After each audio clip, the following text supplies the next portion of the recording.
Wife posts, my real partner, with Coworker.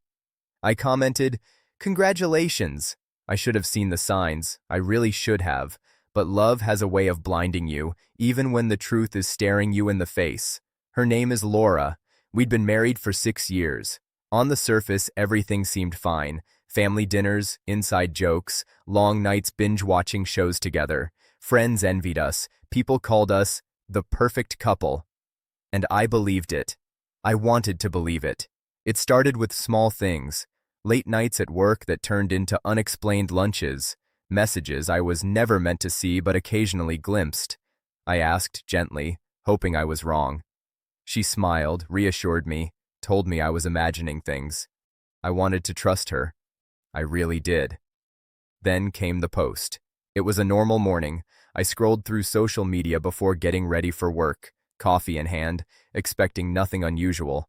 And then I saw it. A photo of Laura, smiling, radiant, arm wrapped around a man from her office, a man I'd met casually once or twice, someone who was always just a coworker, or so she said, but the caption stabbed me like a knife.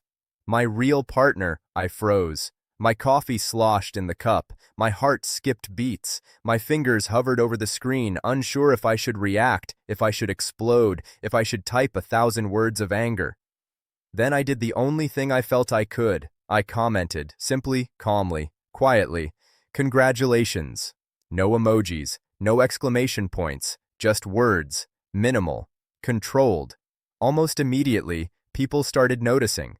Friends and acquaintances liked the post, some commenting with congratulations. But behind my composed response, I felt everything breaking.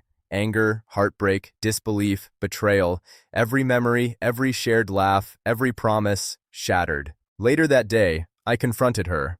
I waited until she got home from work, watching as she walked in with her usual smile, oblivious to the storm brewing. I asked, quietly, deliberately, "Who is he?" She laughed. Not nervously, not apologetically, just laughed like it was all a joke. "It's just a coworker," she said.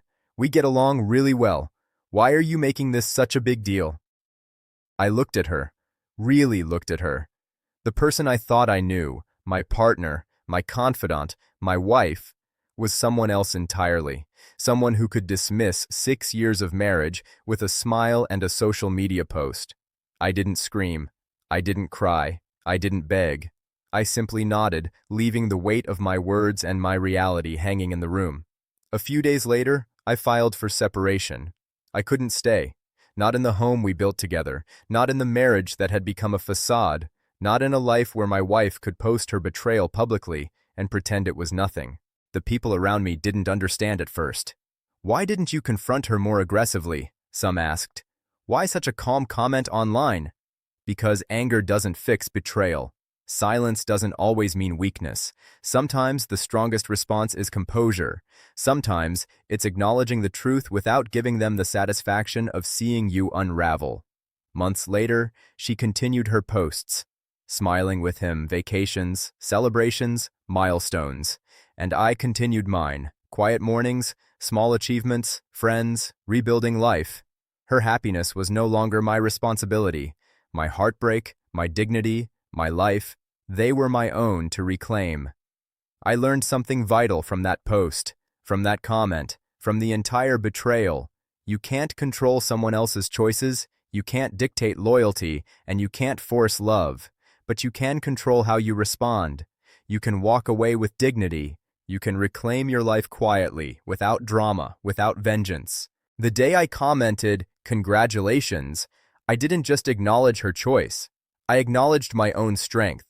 Sometimes betrayal is loud, sometimes it's public, and sometimes the most powerful response is the quietest one. Because when someone dismisses your worth so easily, the real victory is showing them you never needed their validation to begin with.